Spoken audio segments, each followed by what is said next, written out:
Dia sanggup mengubah hidupmu. Percayalah, Tuhan akan melakukannya. Ubah hatiku seputih salju. Ubah hatiku seperti dirimu.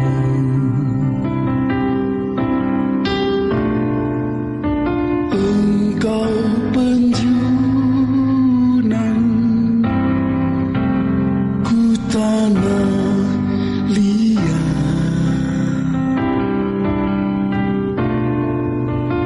bentuk jadikan ingin ku lihat. Ubah hatiku seputih salju. Ubah hatiku seperti dirimu. Tuhan adalah Sang Pencipta, dan kita adalah tanah liat. Tuhan sanggup membentuk menjadi bejana yang sehingga hidup kita menjadi sangat berarti. Ubah hatiku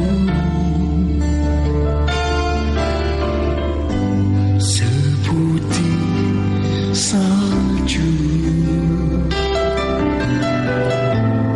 Ubah hatiku seperti dirimu.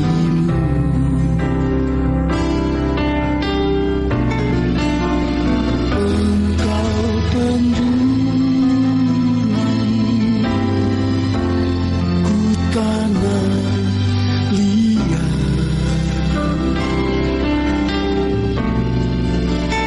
bentuk jadikan ingin ku lihat.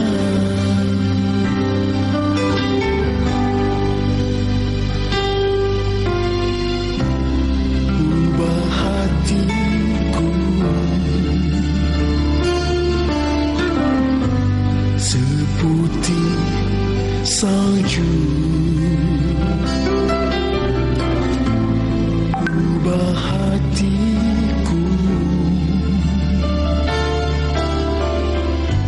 seperti dirimu. Ubah hatiku seperti dirimu. Datanglah kepada Tuhan dengan segala kerendahan hati. Dia akan menyucikan dosamu yang seperti kain kusuma, dan Dia akan menjadikan putih bagaikan bulu domba.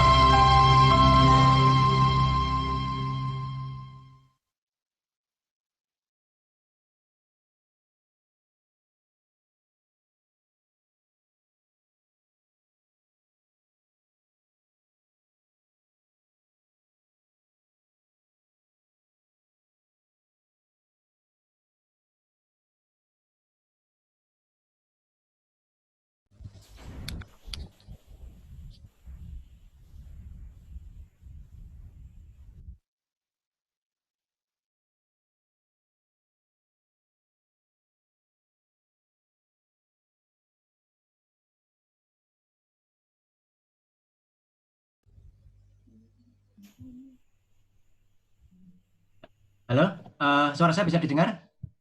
Bisa, Pak. Ya, ya. Oke, kita sama-sama berdoa. Kita mohon hikmat Tuhan untuk kita boleh mengerti firman Tuhan. Bapak Keraton surga yang mulia, terima kasih karena pada malam hari ini kami berikan satu kesempatan untuk merenungkan firman Tuhan dan memikirkan kembali akan pemuritan yang paling mendasar yang Tuhan kehendaki di dalam kehidupan kami.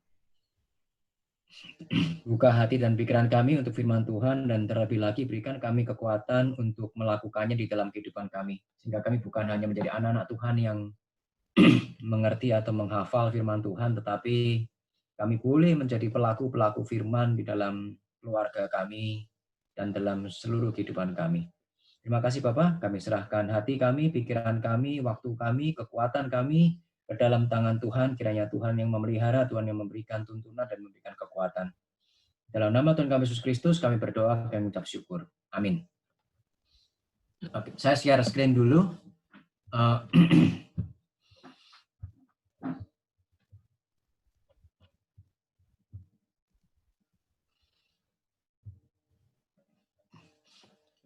Oke, hari ini kita akan bicara satu tema, yaitu discipleship at home, begitu. Atau pemuritan dalam keluarga atau pemuritan di dalam rumah. Gitu. Nah, kita akan baca dari dua bagian Alkitab. Yang pertama dari Kejadian 1 ayat 27 sampai 28. Lalu bagian yang kedua dari Ulangan 6 ayat 4 sampai yang ke-9. Kita bisa baca sama-sama, mungkin yang di rumah juga bisa membacanya bersama-sama. Kejadian 1 ayat 27 sampai 28. Maka Allah menciptakan manusia itu menurut gambarnya, menurut gambar Allah diciptakannya dia, laki-laki dan perempuan diciptakannya mereka. Allah memberkati mereka, lalu Allah berfirman kepada mereka, beranak cuculah dan bertambah banyak, penuhilah bumi dan taklukkanlah itu. Berkuasalah atas ikan-ikan di laut, burung-burung di udara, dan segala binatang yang merayap di bumi. Bagian kedua kita buka dari Ulangan 6 ayat 4 sampai yang ke-9. Bagian ini terkenal dengan Shema Israel. Dengarlah hai orang Israel, Tuhan itu Allah kita, Tuhan itu Esa. Kasihlah Tuhan Allahmu dengan segenap hatimu, dan dengan segenap jiwamu, dan dengan segenap kekuatanmu. Apa yang kuperintahkan padamu hari ini, haruslah engkau perhatikan. Haruslah engkau mengajarkan berulang-ulang kepada anak-anakmu, dan membicarakannya apabila engkau duduk di rumahmu, apabila engkau bangun. Haruslah juga engkau mengikatkannya sebagai tanda pada tanganmu, dan haruslah itu menjadi lambang di dahimu. Dan haruslah engkau menuliskannya pada tiang pintu rumahmu dan pada pintu gerbangmu. Demikian pembacaan firman Tuhan kita pada malam hari ini. Kalau kita melihat fenomena di dalam keluarga Kristen begitu, seringkali kita melihat ada satu fenomena yang saya tidak mengatakan ya sebenarnya aneh, tetapi itu sesuatu hal fenomena yang sangat umum, cukup banyak terjadi. Saya tidak mengatakan itu baik atau itu benar, yaitu apa? Mengapa di dalam sebuah keluarga di mana para orang tua itu tertarik pada hal-hal yang rohani, rajin ke gereja, beribadah, menjadi majelis, atau bahkan menjadi hamba Tuhan, tetapi memiliki anak-anak yang acuh tidak acuh pada hal rohani. Kita mungkin bisa menyebutkan 10 nama dari mungkin lebih dari seluruh teman yang Kristen yang kita tahu anak-anaknya atau keluarganya, keluarga semacam ini, di mana orang tuanya rohani sekali, begitu, rajin beribadah dan sebagainya, pelayanan, tetapi anak-anaknya enggak, ya acuh tak acuh pada hal rohani, atau just having fun. Bergereja itu tidak lebih dari sebuah perkumpulan, komunitas belaka begitu. Tetapi bukan satu hal yang benar-benar tertarik pada hal kerohanian. Ke gereja sih, untuk apa? Ajang kumpul. Untuk apa? Sebagai ajang untuk aktualisasi diri. Bagi saya, anak-anak semacam ini adalah anak-anak yang tidak tertarik pada hal-hal rohani meskipun mereka ada di dalam gereja. Mereka tidak tertarik pada hal rohani tetapi pada hal-hal jasmani yang terpenuhi di dalam gereja. Nah, banyak sekali keluarga semacam ini. Mengapa begitu? Nah, kalau kita kembali ke Kejadian 1 ayat 27, dikatakan di situ bahwa Allah itu menciptakan manusia menurut gambar dan rupanya. Imago Dei, gambar dan rupa Allah, begitu. Maksudnya apa sih gambar dan rupa Allah itu? Begitu. Nah, gambar dan rupa Allah secara sederhana adalah manusia diciptakan dengan memiliki tanda kutip begitu, kemiripan-kemiripan dengan sifat-sifat Allah yang di dalam bahasa teologis itu dapat dikomunikasikan. Artinya apa?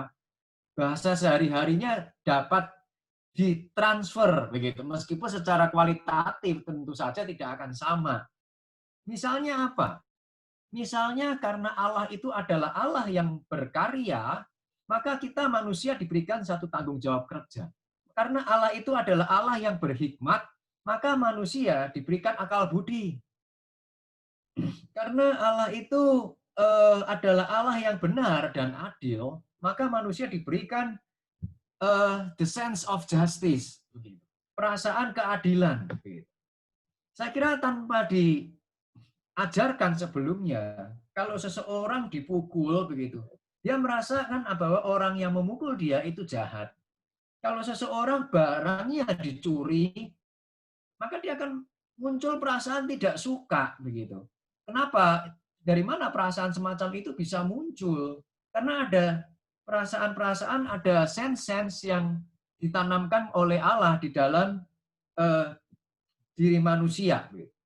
Lalu apa gunanya Imago Dei itu, peran Imago Dei itu, gambar dan rupa Allah itu di dalam kehidupan kita, yaitu mencerminkan kemuliaan Allah. Jadi manusia ketika dia bekerja, dia dipanggil bekerja sama seperti Allah bekerja. Yang ketika bekerja mendatangkan kebaikan, mendatangkan keuntungan untuk alam dan manusia begitu, bukan manipulasi, bukan mengeruk keuntungan, tapi berbelas kasihan misalnya. Ketika Allah berhikmat, manusia yang merefleksikan hikmat Allah, ketika dia berpikir, dia memikirkan apa yang dipikirkan Allah. Dan kemudian ketika dia memutuskan berdasarkan pikiran-pikiran Allah tersebut. Jadi gambar dan rupa Allah itu mencerminkan kemuliaan Allah, merefleksikan kemuliaan Allah itu secara nyata. Itu tujuan kita. Itu kehadiran kita secara fisik maupun secara rohani. Jadi ketika manusia itu hadir, dimanapun dia berada, sederhananya adalah orang yang melihat kita, melihat di dalam konteks dunia yang berdosa, melihat anak-anak Tuhan, mereka akan melihat, oh ini toh gambaran Allahnya Kristen. Dan dari situ orang melalui tingkah laku kita, melalui pola pikir dan pola hidup kita, anak-anak kita, orang di luar sana akan melihat dan mengenal, mencicipi sedikit kasih Allah dan ingin mengenal Allah yang kemuliaannya itu kita refleksikan di dalam kehidupan kita. Itu tujuannya.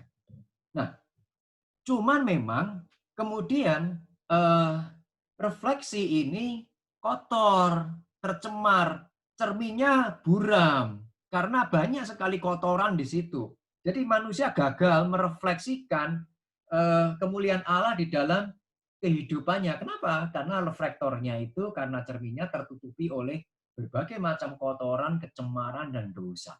Nah, tetapi ketika manusia diciptakan, kondisinya tidak demikian. Nah, ketika kemudian dikatakan Allah memberikan perintah kepada manusia untuk bertambah banyak dan beranak cucu, begitu, dan penuhilah bumi, kita seringkali memahami ini sebagai apa?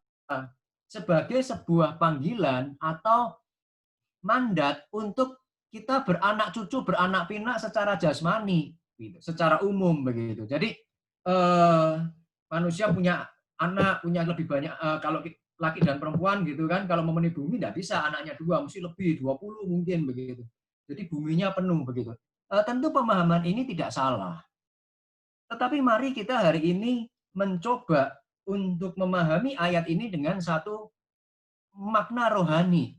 Jadi ketika manusia di dalam bentuk fisiknya itu adalah reflektor atau untuk mencerminkan kemuliaan Allah, menyatakan kemuliaan Allah, maka ketika manusia bertambah banyak, maka cerminnya itu bertambah banyak. Jadi ketika Allah memerintahkan manusia untuk bertambah banyak dan memenuhi bumi, maka yang dia perintahkan bukan dipenuhi sekedar secara fisik oleh manusia, tetapi dipenuhi oleh gambar dan rupa Allah yang mencerminkan kemuliaan Allah. Jadi kalau dulu manusia cuma ada di Mesopotamia, kemuliaan Allah tercermin melalui manusia ya hanya ada di Mesopotamia. Tapi kemudian ketika bertambah banyak dan menyebar ke Cina, ke Indonesia, maka seluruh bumi dipenuhi dengan kemuliaan Allah, dan itu yang Allah inginkan.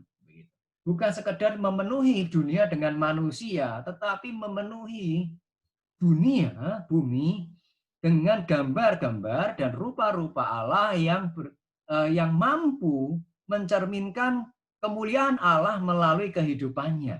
Nah, jadi cuman permasalahannya kemudian adalah ketika seorang anak itu lahir ceprot begitu kan, bayi lahir begitu. Nah, memang seorang bayi yang lahir di hari pertama itu, di detik pertama keluar begitu, dia sudah menggambarkan, dia sudah gambar dan rupa Allah begitu. Tidak ada seorang anak manusia di dunia ini seberapapun lemahnya dia dan seberapapun kurangnya dia, keterbatasannya dia adalah gambar dan rupa Allah yang indah. Nah, tetapi kita juga tidak bisa memungkiri bahwa seorang bayi tidak bisa merefleksikan gambar dan rupa Allah di dalam kemuliaan Allah melalui gambar dan rupa Allah di dalam dirinya itu dengan maksimal begitu. Kenapa? Karena bayi hanya dapat menangis, bertingkah seperti bayi begitu kan. Dia tidak bisa berbuat apa-apa dan sebagainya. Betul. Nah, jadi ada satu kesenjangan yang muncul karena usia gitu. Kualitas bayi, kemampuan seorang bayi untuk merefleksikan kemuliaan Allah tidak akan sebesar seorang dewasa untuk memuliakan Allah. Nah, kesenjangan ini yang harus diisi. Jadi tugas orang tua ketika dia harus memenuhi bumi dengan gambar dan rupa Allah, bukan sekedar memenuhi secara fisik, tetapi memenuhi gambar dan dunia dengan gambar dan rupa Allah secara berkualitas.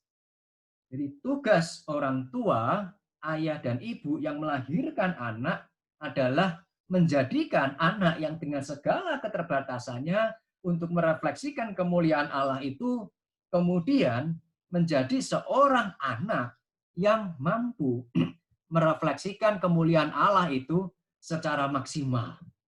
Nah, pertanyaannya kemudian adalah pemuritan di dalam keluarga itu mau dibawa kemana? Oke, saya akan memuridkan anak saya untuk menjadi gambar dan rupa Allah yang berkualitas. Tapi yang berkualitas itu seperti apa? Standarnya apa? Begitu. Nah, seringkali orang tua terjebak dalam satu fenomena semacam ini. Banyak dari orang tua puas ketika anak-anak mereka sekedar aktif di gereja. Anak saya sudah rajin beribadah setiap minggu, tidak pernah bolong ibadahnya, selalu rajin. Begitu. Terus dia pelayanan di gereja, ikut katekisasi. Perpuluhannya juga rajin begitu. Terus kita bangga dan merasa kita sudah mendidik anak-anak kita itu dengan baik. Anak kita sudah ikut pelayanan aktif bagi pengurus, berarti saya sudah berhasil mendidik anak-anak kita dengan baik. Saya kira itu kita terlalu cepat untuk apa namanya bersenang hati begitu. Tujuan pendidikan anak-anak itu bukan bertujuan untuk pendidikan organisasi, di mana para anak itu berorganisasi di gereja, tetapi mereka diajar untuk mendidik anak dengan keserupaan Kristus secara total di dalam seluruh kehidupannya, imannya, pemikirannya, perbuatannya, keputusannya, dan seterusnya. Jadi jangan puas ketika anak-anak kita aktif, sekedar aktif. Jangan puas ketika anak-anak kita terlibat di dalam kegiatan-kegiatan gereja. Nah, di dalam pendidikan kerohanian itu kemudian ditegaskan lagi di dalam Shema Israel. Semakin jelas di situ, memakai kata haruslah, dan sebagainya. Nah, yang pertama adalah dikatakan di situ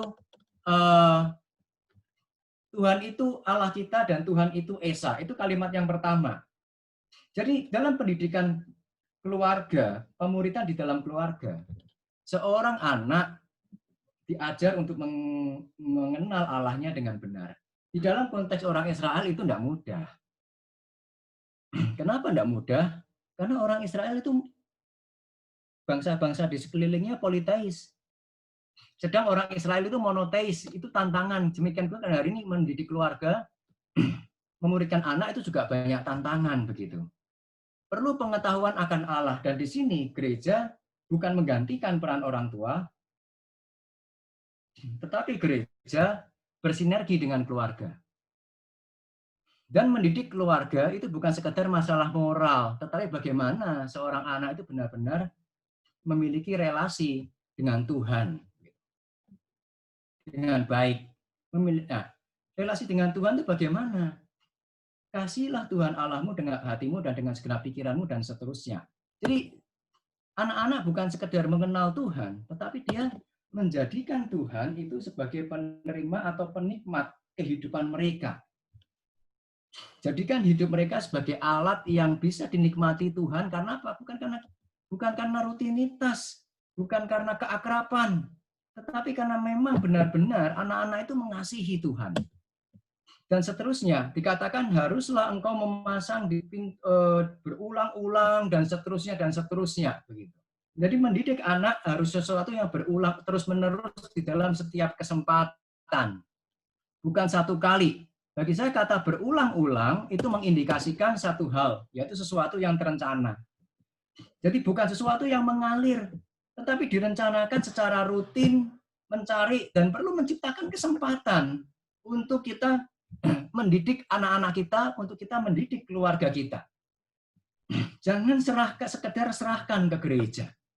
Tetapi bagaimana anak-anak itu ketika mampu menyerap apa yang diajarkan gereja, pastikan itu kemudian dilakukan di dalam kehidupan sehari-hari di rumah. Pemuridan di gereja itu beberapa jam, tetapi di rumah itu banyak sekali. Dan itu tanggung jawab kita. Hari ini kita memakai waktu kita untuk ikut pembinaan ini, ikut pembinaan itu, karena mudah pakai YouTube dan sebagainya. Tetapi kita kehilangan waktu momen kita bersama dengan anak untuk membina mereka. Justru ini seharusnya menjadi satu kesempatan, tetapi seringkali itu kesempatan itu hilang. Kenapa? Karena kita intens dengan YouTube, kita intens dengan program pembinaan yang semakin mudah. Gitu. Nggak perlu ngundang, kita cukup dengan jari kita bisa mendapatkan pembinaan-pembinaan yang berkualitas. Tetapi kemudian apa yang terjadi? Kita kehilangan relasi intens yang berkualitas itu dengan keluarga kita dan dengan anak kita. Bukan itu tujuan dari Allah memberikan atau menjadikan sebuah keluarga. Banyak orang tua itu sibuk dengan pekerjaannya. Tentu itu salah, tetapi ada orang tua yang merasa sudah melakukan hal yang benar tetapi salah. Yaitu apa? Mereka sibuk dengan kerohanian mereka sendiri. Banyak orang tua yang sibuk dengan kerohaniannya sendiri. Tetapi mereka tidak sibuk mendidik anak-anak mereka di dalam kerohanian yang benar. Ketika pendidikan anak, pemuritan anak itu di dalam keluarga, maka gereja hanyalah sebuah fasilitator untuk mendidik anak. Sekolah minggu itu tidak boleh menggantikan peran orang tua di dalam anak. Justru yang benar adalah segala macam aktivitas-aktivitas sekolah minggu itu harus melibatkan orang tua. Bukan sekedar menjadikan orang tua apa kameramen bagi anak. Selesai. Bukan itu. Yang dibutuhkan adalah relasi yang berkualitas. Ketika dia membagikan sesuatu, berbicara kepada anak-anak, seperti yang diperintahkan itu, mereka berbicara dengan apa? Dengan konten yang berkualitas, yang menjawab kebutuhan anak, yang menjawab tanda kutip kurikulum anak untuk menjadi semakin serupa dengan Kristus yang sejati. Jadi hingga pada saatnya nanti anak-anak itu mampu merefleksikan kemuliaan Allah itu dengan maksimal. Pemuritan itu sebuah relasi yang berkualitas. Bukan sekedar mengajak anak untuk misal kopi bareng atau makan bareng, tetapi ada satu kualitas di dalam keakraban itu. Ada satu sharing life begitu. Seringkali kita berpikir kalau kita sudah membagikan renungan kepada anak, terus berarti kita sudah memuridkan anak. Kalau kita sudah mengajak anak berdoa, sudah mengajak anak mesbah keluarga, kita sudah memuridkan mereka. Belum tentu itu bagian dari pemuritan itu, tetapi belum memuridkan. Pemuritan itu bukan sharing YouTube, pembinaan di YouTube. Pemuritan itu bukan sharing ayat. Pemuritan itu bukan sharing doa. Tetapi pemuritan itu sharing life. Menjadikan kehidupan kita itu nyata. Ketika kita jatuh sekalipun, anak akan melihat bagaimana kita mengatasi kejatuhan rohani kita dan bangkit lagi. Bagaimana kita ikut andil di dalam menyelesaikan masalah-masalah anak di dalam melalui iman-iman Kristen yang bisa diterapkan di dalam kehidupan mereka yang nyata. Itu pemuritan. Bukan sekedar memberikan kesempatan anak pergi ke gereja. Bukan sekedar memberikan waktu untuk anak misal pelayanan. Itu bukan pemuritan. Itu sekedar menyediakan fasilitas. Di dalam survei-survei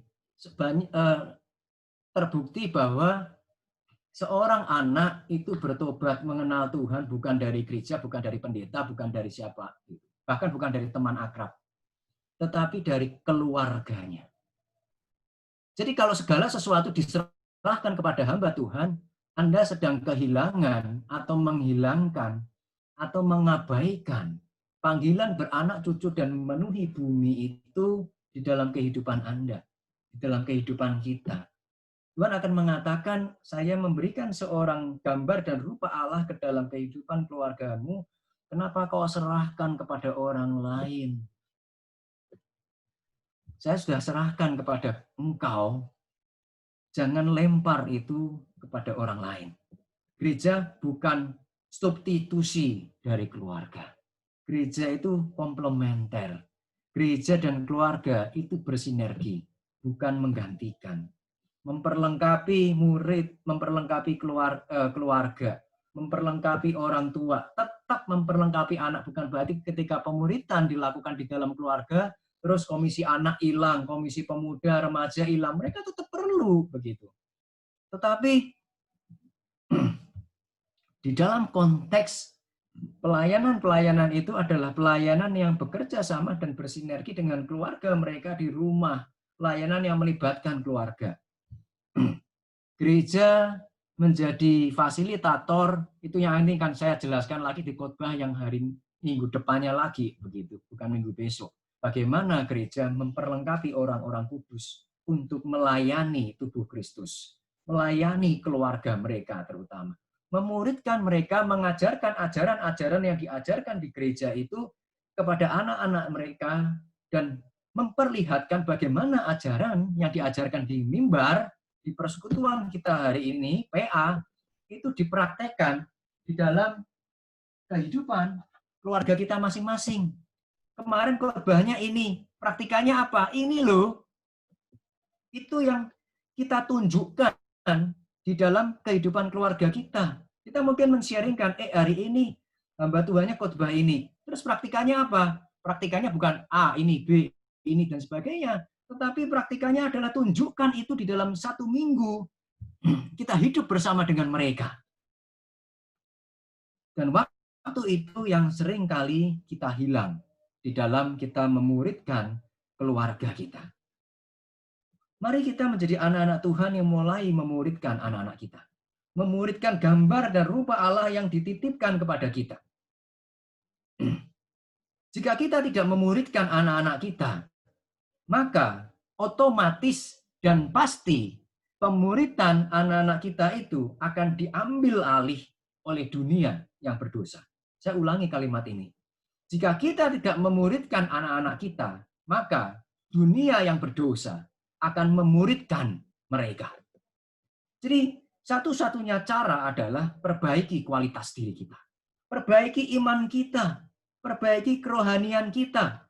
Perbaiki teologi kita. Perbaiki seluruh kehidupan kita. Karakter kita. Ambil alih peran pemuridan itu dari tangan dunia. Kalau perlu ambil alih pemuridan itu dari tangan gereja. Bekerja sama dengan gereja. Bukan memberikan, melemparkan tanggung jawab itu kepada gereja. Dengan demikian, baru kita menjadi orang tua yang bertanggung jawab terhadap gambar dan rupa Allah yang dititipkan kepada kita. Yang dipercayakan kepada kita. Allah menitipkan keindahan kepada kita, agar keindahan itu di tangan kita melalui kuasa Tuhan dan hikmat Tuhan menjadi lebih indah di hadapan Tuhan dan di hadapan manusia. Satu kalimat terakhir hari ini adalah our greatest concern for our children should be that they grow to love God above all else. Perhatian terbesar kita bagi anak-anak kita seharusnya adalah bagaimana membawa mereka bertumbuh untuk mengasihi Allah di atas segalanya. Mari kita letakkan pemuridan itu di dalam rumah kita. Mari kita bukan sekedar menjadi seorang murid, tetapi menjadi orang-orang yang membuat murid, yang mampu memuridkan cucu-cucu kita, yang mampu memuridkan anak-anak mereka, dari anak-anak kita. Mari kita berdoa. Bapa dalam surga yang mulia, terima kasih Tuhan. Mohon ampun seringkali kami mengabaikan pemuridan kami di dalam keluarga. Kami hanya memberikan tanggung jawab pendidikan moral, kami hanya memberikan tanggung jawab memberikan pendidikan akademis, kami hanya memberikan fasilitas dan membiarkan mereka bergereja dan sebagainya, tetapi kami tidak menjadi pemurid, kami tidak menjadi guru yang membagikan seluruh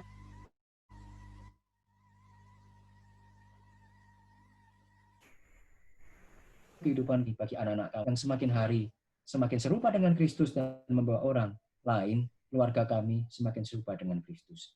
Dalam nama Tuhan kami Yesus Kristus, kami berdoa, kami mengucap syukur. Amin. Amin. Ini Pak Bayu untuk firman-Nya. Dalam firman-Nya ini boleh menguatkan kita, boleh memberkati kita, boleh mengingatkan kita untuk kita boleh memuridkan keluarga kita. Mungkin itu yang sering kita lupakan ya, kita terlalu sibuk dengan pekerjaan-pekerjaan kita, kadang kita juga mungkin terlalu sibuk dengan kerohanian kita sendiri, tapi kita kadang lupa untuk memuridkan, untuk mendidik anak-anak kita untuk semakin mengenal Tuhan. Satu quote yang menarik tadi yang dari Pak Bayu, jika kita tidak memuridkan anak-anak kita, maka anak-anak kita akan dimuridkan oleh dunia. Tentunya kita nggak pengen ya seperti itu ya. Jadi biarlah firman-Nya itu boleh mengingatkan kita, boleh menegur kita, boleh meneguhkan kita, untuk kita boleh lebih memperhatikan keluarga kita, anak-anak kita, dan boleh memuridkan anak-anak kita. Dan biarlah firman itu tidak hanya kita dengar, tapi kita boleh praktekkan juga di dalam keluarga kita masing-masing. Amin. Tiba saatnya kita mau berdoa. Kita mau menaikkan beberapa doa syafaat. Sebelumnya mungkin ada di antara teman-teman yang ingin didoakan, atau mungkin ada teringat siapa yang saat ini sedang dalam keadaan lemah tubuh, dalam sakit, dalam pergumulan, mungkin bisa di-sharingin saat ini. Jadi nanti kita bisa doakan sama-sama. Ada nggak kira-kira? Kalau ada silahkan di mic-nya silahkan dinyalakan, silahkan diungkapkan aja. Mungkin ada yang ingin didoakan, di antara teman-teman di sini ada yang ingin didoakan, memiliki pergumulan dalam keluarganya, dalam pekerjaan, atau kesehatan. Mungkin kesempatan ini bisa kita doakan bersama-sama.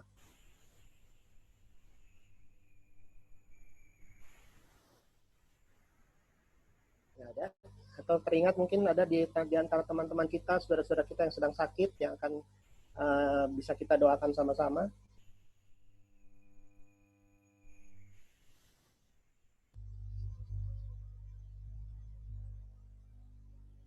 Om Agus mau Ya, ngomong.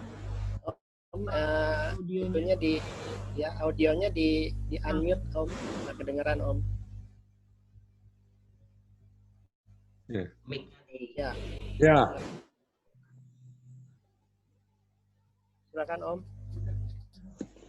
minta doa untuk Lause lagi sakit kuping sama nggak enak badan, nggak bisa tidur, jantungnya berdebar, mohon didoain.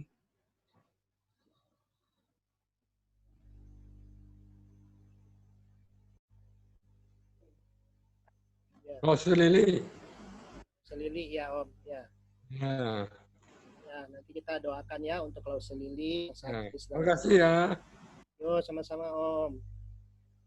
Ya, nanti kita akan doakan untuk Lause Lili yang dalam keadaan sakit, enak badan ya, terus sakit telinganya ya, Om ya. Ya, nggak bisa tidur lagi, jantungnya berdebar. Debar. Oke, nanti kita doakan sama-sama biar Tuhan yang akan memberikan kesembuhan kepada Lause Lili. Ya, Ya, yang lain mungkin ada yang ingin didoakan atau teringat teman atau saudara atau siapa yang ingin kita doakan sama-sama. Mumpung kita bisa saling mendoakan. Kalau di YouTube kan nggak bisa ya, kita nggak bisa. Tapi kalau di saat ini kita bisa saling mendoakan, kita bisa saling berbagi beban. Atau kalau ada yang mau sharing sedikit boleh.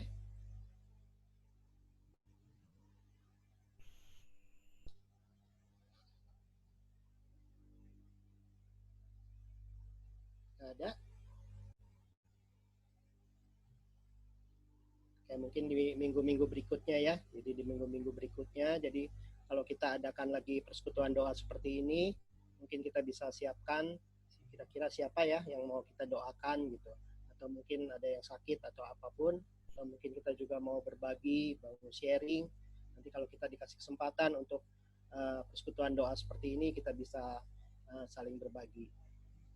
Kalau nggak ada, kita akan mau masuk di dalam doa. Jadi nanti ada beberapa pokok doa, nanti akan di-sharein. Jadi nanti saya akan pimpin pokok-pokok doanya.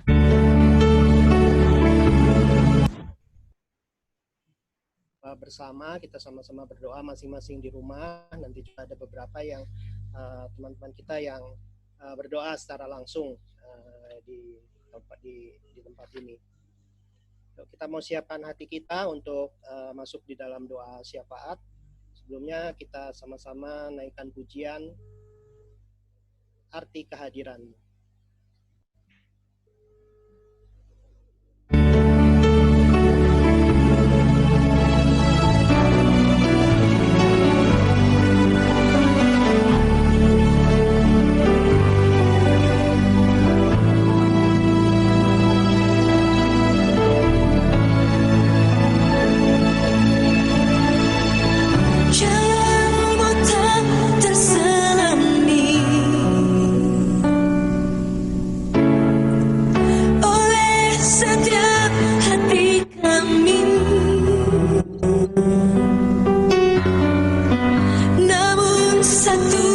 aku percaya ada rencana yang indah, tiada terduga kasihmu, heran dan besar bagiku, arti kehadiranmu selalu nyata di dalam hidupku.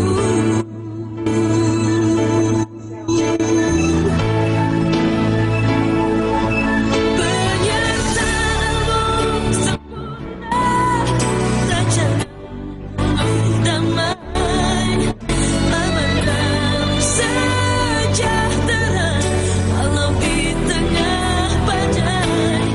Ingin ku selalu bersama, rasakan keindahan arti kehadiranmu.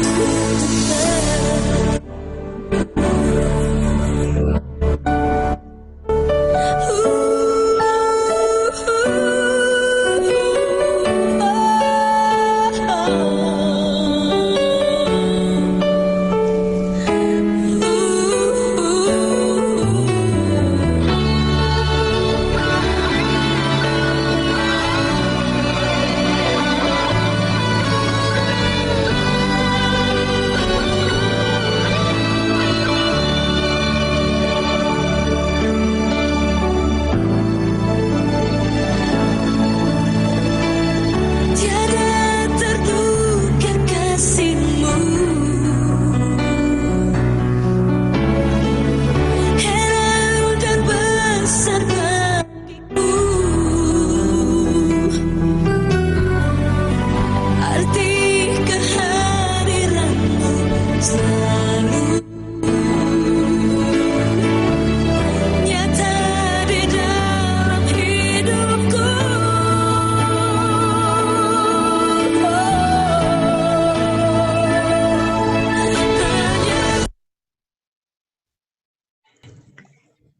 Penyertaanmu sempurna, rancanganmu penuh damai, aman dan sejahtera walau di tengah badai. Ingin ku selalu bersama, rasakan keindahan arti kehadiranmu Tuhan.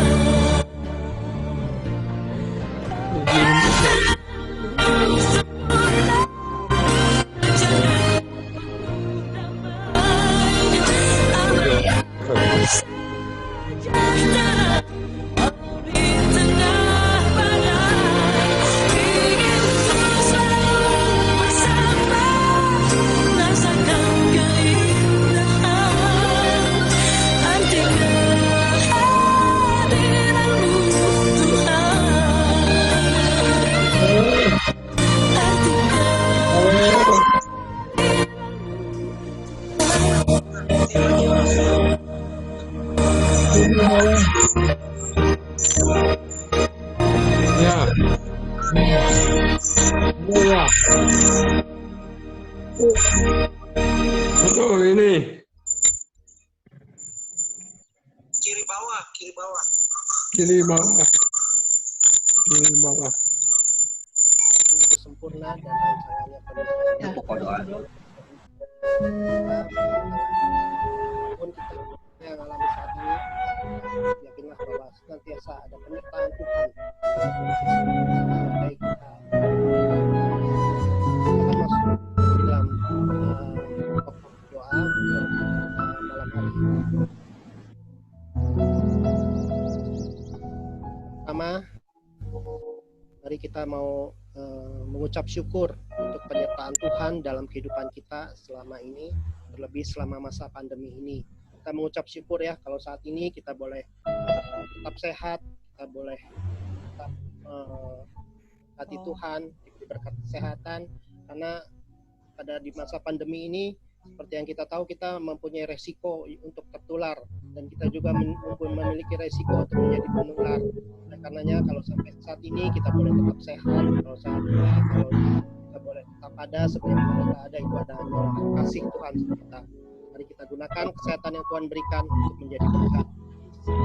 Kita doakan pokok doa yang pertama, kita mengucap syukur penyertaan Tuhan dalam kehidupan kita selama masa ini. Kita berdoa.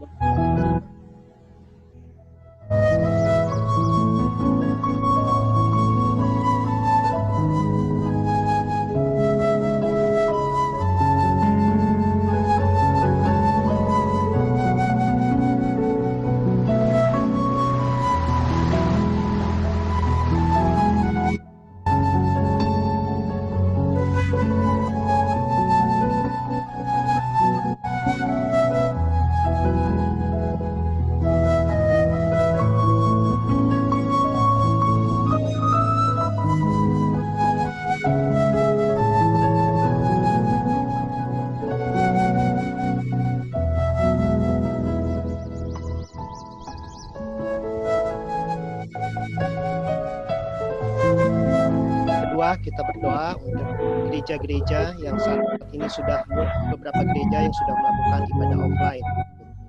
Kita doakan agar baik gereja maupun jemaatnya dapat dengan baik melaksanakan ibadahnya, dan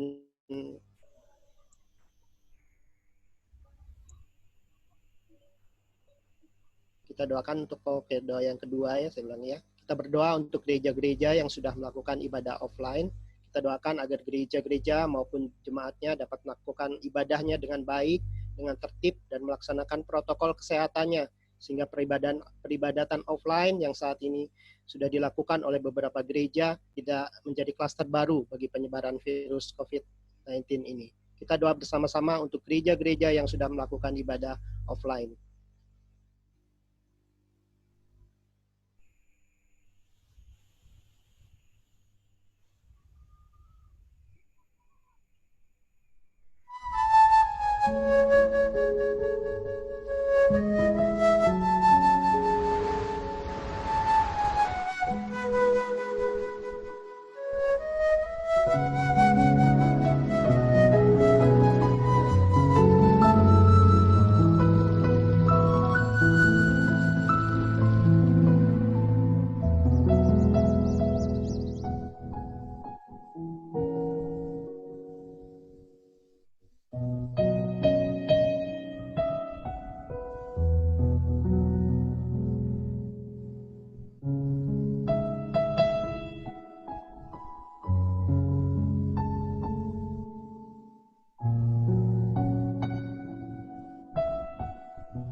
Yang ketiga, kita berdoa untuk gereja-gereja yang saat ini melakukan ibadah online, termasuk gereja kita ya. Kita doakan untuk para hamba Tuhan di gereja kita dan mereka yang menyiapkan terlaksananya ibadah online. Kita doakan untuk jaringan internet, dan didoakan juga untuk waktu terbaik kapan gereja kita akan melakukan ibadah offline beserta persiapannya. Kita akan berdoa untuk pokok doa yang ketiga ini, minta dengan kasih untuk Ko Haryanto untuk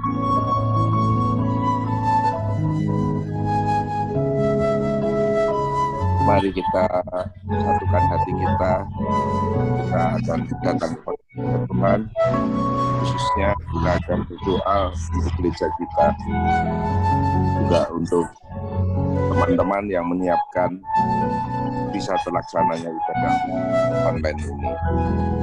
Tuhan, di tengah-tengah masa sulit ini Tuhan, di mana banyak keterbatasan yang harus kita lakukan. Tapi kami tetap bersyukur Tuhan, kerinduan kami untuk terus bersekutu dengan Tuhan, bersekutu dengan teman-teman seiman masih dapat kami lakukan melalui ibadah online. Tuhan, kami berdoa khususnya untuk jaringan internet yang kita pakai bersama-sama dengan gereja-gereja di seluruh dunia ini. Kiranya Tuhan terus campur tangan sehingga ibadah online pun dapat terus terselenggara dengan baik. Kami berdoa untuk para hamba Tuhan, teman-teman yang menyiapkan ibadah secara online ini, biarlah Tuhan juga memberkati setiap mereka, memakai setiap mereka, tambah-tambahkan hikmat, pengetahuan kepada setiap mereka, juga semakin mereka boleh dipakai Tuhan, boleh semakin baik untuk mempersiapkan segala sesuatunya berkenaan dengan ibadah online ini Tuhan. Tuhan, kami berdoa tetap ada kerinduan di dalam hati setiap kami boleh melakukan ibadah kembali secara seperti sedia kala.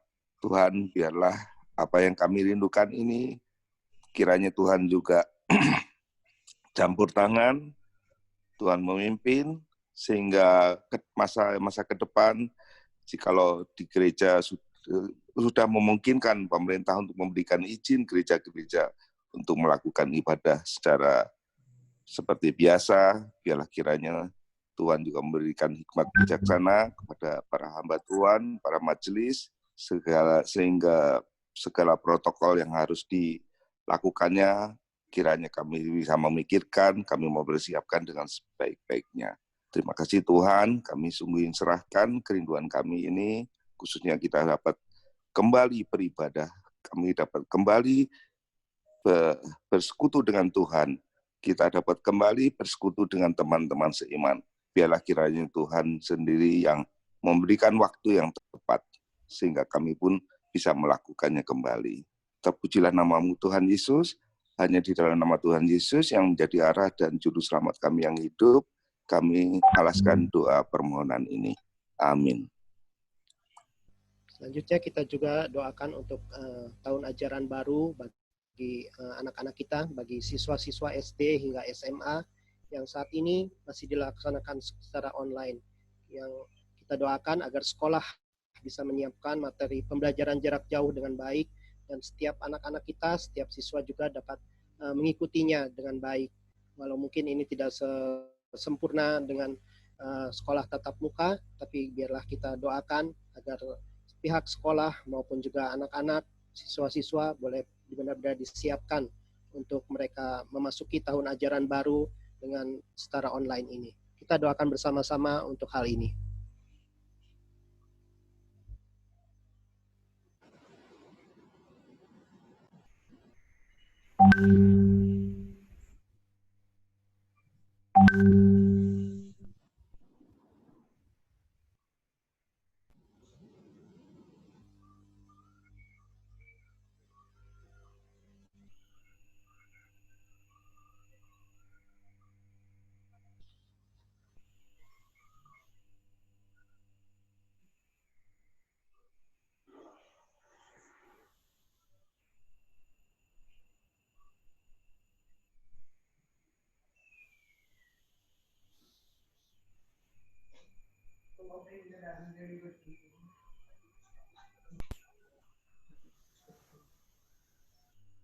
Selanjutnya kita doakan untuk upaya pemerintah lewat gugus tugas COVID-19 dalam mengendalikan tingkat penyebaran COVID-19 di Indonesia agar penyebarannya tidak terus meningkat. Seperti kita ketahui saat ini angka pertumbuhan kasus positif COVID-19 masih di kisaran angka 1.500, 1.800, bahkan pernah sampai 2.000. Kita doakan agar pemerintah lewat gugus tugasnya boleh mengendalikannya sehingga penyebarannya tidak semakin meningkat. Kita berdoa juga untuk masyarakat di era adaptasi kebiasaan baru ini. Kalau kita lihat mungkin masyarakat sudah mulai lost, sudah mulai tidak taat dalam menjalankan protokol kesehatannya. Kita doakan agar masyarakat juga boleh mematuhi anjuran pemerintah untuk memakai masker, jaga jarak, cuci tangan untuk memutus mata rantai penularan COVID-19 ini. Untuk doa ini minta dengan kasih Ko King untuk berdoa. Mari kita berdoa. Bapa yang di surga, kami mengucap syukur dan terima kasih jikalau sampai saat ini kami masih diberi kekuatan dan kesehatan, dan semuanya itu hanya adalah perlindungan daripada Engkau. Terima kasih juga ya Tuhan, jikalau sampai saat ini kami masih diberi kesehatan dan terlepas daripada virus yang mematikan, yaitu virus corona. Ini semua karena anugerah dan cinta kasih-Mu pada kami ya Tuhan.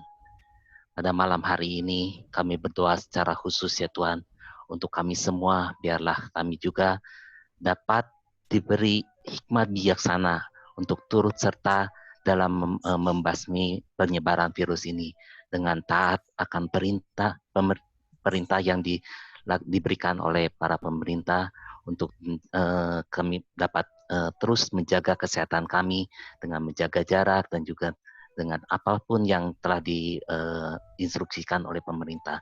Betul juga ya Tuhan untuk para masyarakat, biarlah juga dalam mereka juga dapat patuh untuk dapat melaksanakan seluruh anjuran untuk memakai masker dan untuk menjaga jarak serta mencuci tangan, sehingga penyebaran dari penularan COVID-19 ini dapat segera diputuskan. Kami menyerahkan ya Tuhan kondisi dunia ini dan kondisi khususnya di negara kami ini, sehingga kami dapat terlepas daripada pandemi ini ya Tuhan. Terima kasih ya Tuhan. Sekali lagi kami mau menyerahkan waktu ke depan dan juga upaya-upaya pemerintah dalam mengendalikan tingkat penyebaran COVID-19 ini agar penyebarannya tidak akan terus meningkat. Terima kasih ya Tuhan. Inilah doa kami panjatkan hanya di dalam nama-Mu saja, Juru Selamat kami Yesus Kristus. Amin. Selanjutnya kita doakan untuk para ilmuwan agar mereka diberikan hikmat untuk dalam menemukan vaksin virus COVID-19 ini. Kita doakan agar vaksin virus ini boleh segera ditemukan. Kita doakan untuk para ilmuwan agar mereka diberikan hikmat. Juga ada diperlukan banyak biaya untuk baik untuk penelitian atau apapun untuk menghasilkan virus ini. Kita doakan. Kita doakan juga untuk para dokter dan tenaga medis ya, agar mereka diberi kekuatan, kesehatan, dan perlindungan dari Tuhan dalam merawat pasien-pasien COVID-19. Kita doakan sama-sama untuk pokok doa ini.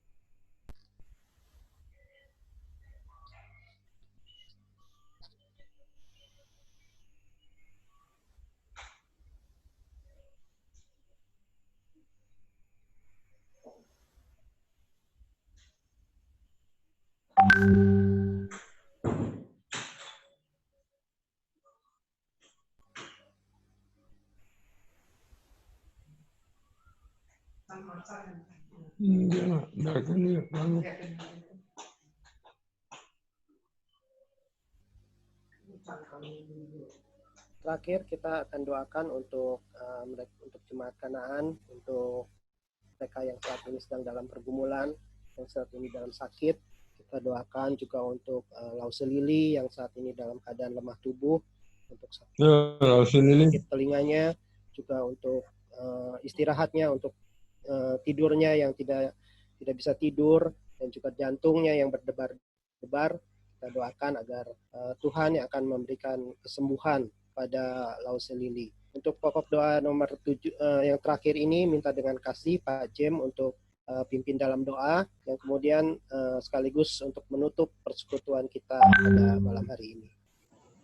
Baik, mari sama-sama kita berdoa bagi jemaat kita yang sakit dan juga mungkin ada beberapa mereka yang sudah lanjut usia. Mari kita berdoa. Bapa kami dalam surga, kami bersyukur, berterima kasih kalau kami ada kesempatan untuk mendoakan beberapa jemaat kami yang di dalam kondisi secara fisik tidak sehat. Biarlah Tuhan yang kiranya boleh memberikan kekuatan, kesehatan yang terbaik bagi setiap mereka. Dan juga beberapa rekan-rekan kami, teman-teman kami, mereka yang sudah lanjut usia. Kami berdoa secara khusus untuk Ibu Mei. Tuhan tahu secara kondisi, Tuhan Tuhan yang kiranya boleh terus menyertai, memberkati setiap dia, khususnya untuk ingatan-ingatan yang sudah mulai terkikis, biarlah Tuhan yang kiranya tolong campur tangan, khususnya untuk setiap keluarga yang boleh merawat. Kami tidak menyerahkan ke dalam tangan Tuhan untuk Bapak Yanto dan juga Bapak Andreas Susanto di tengah-tengah dampak dari penyakit stroke-nya, biarlah Tuhan yang kiranya boleh menyertai, memberkati setiap mereka dengan segala kondisi tubuh yang tidak sempurna. Kami juga secara khusus berdoa untuk Bu Lili Unawati atau Lause, Tuhan yang tahu segala kondisi tubuh secara fisik, khususnya telinganya yang terdengar hal-hal yang aneh, biarlah Tuhan yang kiranya boleh menjamah, memberikan kesembuhan yang terbaik untuk Lause Lili. Kami kita menyerahkan untuk istirahat, waktu dia tidur, biarlah Tuhan memberikan tidur yang lelap bagi dia. Kami juga menyerahkan ke dalam tangan Tuhan juga untuk bagian jantung yang berdebar-debar, biarlah Tuhan yang kiranya boleh tolong campur tangan dan nyatakan anugerah Tuhan bagi Lause Lili. Dan juga kami tidak lupa menyerahkan untuk Ibu Hetty, beberapa waktu kemarin dia juga sakit, Tuhan yang kiranya boleh menjamah dan memberkati. Kami juga menyerahkan Ibu Setiawati dengan segala kondisi secara fisik dan juga kondisi tempat tinggal dan juga hubungan dengan anak-anak, biarlah Tuhan yang kiranya boleh menyatakan cinta kasih Tuhan bagi Ibu Setiawati. Tidak lupa juga kami menyerahkan untuk Ibu Tan Suanyo, Tuhan yang kiranya boleh campur tangan di masa-masa usia yang lanjut, Tuhan yang memberkati setiap. Beberapa setiap jemaat Tuhan yang lanjut usia ataupun mereka yang di tengah-tengah kondisi fisik tidak baik, Tuhan yang kiranya boleh menyatakan anugerah. Kami berdoa dan kami menyerahkan saudara-saudara kami, jemaat Tuhan, biarlah Tuhan memberkati. Di dalam nama Yesus kami berdoa. Amin. Saya bisa diulang deh ya. Sini saya merah. Bisa. Bunda bisa. Cuma iya nanti. Sekarang Itu saya itu. si banjir mana? Baik, mari kita sama-sama menutup seluruh rangkaian ibadah persekutuan doa kita pada malam hari ini. Kita akan berdoa bersama-sama. Bapa kami dalam sorga, kami bersyukur, berterima kasih untuk ibadah online persekutuan doa pada malam hari ini secara Zoom yang pertama kali kami boleh lakukan. Kami bersyukur, berterima kasih untuk anugerah Tuhan, kesempatan di mana kami boleh memuji dan menyembah Tuhan, di mana kami boleh juga dibentuk dari firman Tuhan, dan juga kami ada kesempatan untuk berdoa bagi banyak perkara.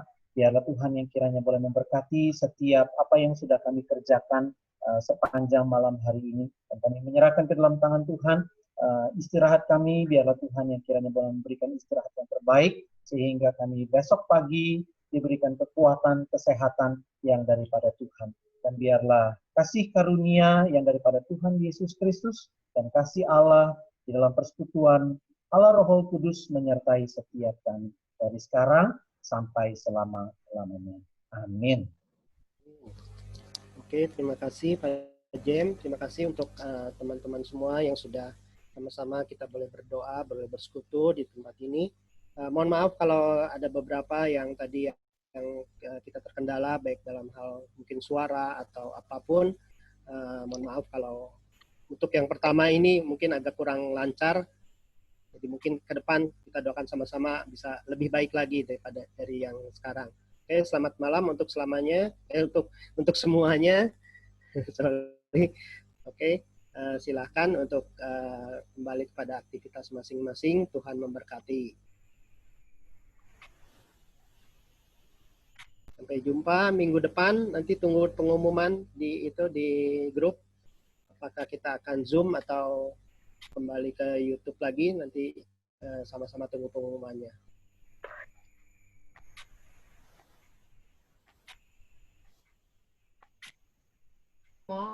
Boleh. Bapak Ibu yang mau say goodbye boleh nyalain audionya. Ya. Ko Dedi sehat, Ko Dedi. Halo. See you. See you.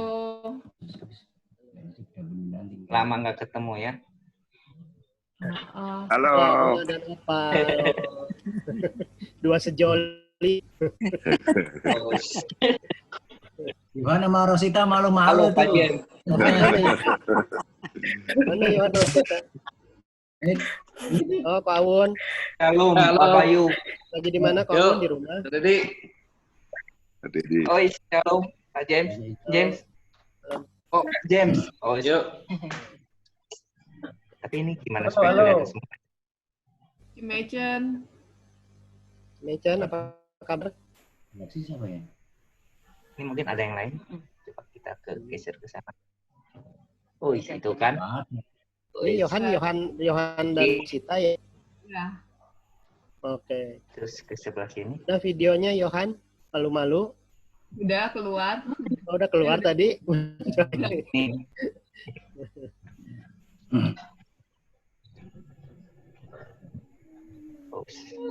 Oke, say goodbye.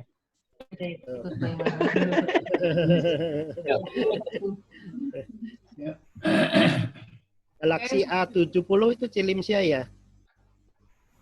Bukan kayaknya tadi. Bukan? Tadi ya? Om Agus tadi atau? Oh, Om Agus ya, Agustinus. Oh, Om Agus. Ya. Agustan. Agustan, ya. Galaksi siapa ya? Oh, ini Galaxy siapa ya? Galaxy. Pak Pawan. Kamu nggak usah apa? Apa? Pawan? Galaxy Pawan. Pawun bukan kok ya? Bukan. Ada dua dia pakai dua. Ada pakai dua. Kak Awun. Awun. Benar. Iya. Coba Galaxy A70 tunjukkan dirimu. Kok Pak Jen kan Oppo ya kan? Apa? Galaxy siapa? Kak Awun. Pak Awun. Ya, Bu. Oh, Jem. itu Pak. Tuh. Aduh, gelap itu Pak Jem. Iya, gelap. Maksudnya Dari apa ya sononya gelap? gelap, Pak. Lampunya Lampu gelap. tuh. Aduh, lampu. Yang Galaxy punya Kak Awun? Bukan. Saya pakai iPad. Oh, Pakai iPad, handphone saya nggak bisa, Bu. Nggak ada suaranya. Oh. Tadi Oh. coba Zoom pakai yang phone udah berapa kali nggak ada dia aja suaranya. HP ini. Kumaha kok Gingging? Jadi tadi yang ngomong. HP-nya nggak ada suaranya, ganti aja. Oh, ganti. Oh, ditukar sama yang Pak Dedi. Ya, tukar tambah gitu. Tambah. Oke, itu Tambah Galaxy A70 nggak bisa dibuka kameranya ya? Nggak bisa dibuka paksa ya? A70 tadi nggak tahu apa ya. Benar, Pak Agustinus. Wis, Udah deh. padang bro.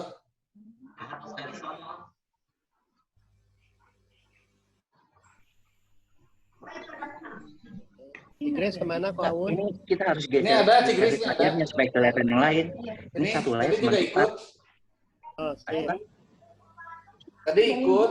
Ini Ikut, mau ya. belum mandi katanya mau mandi.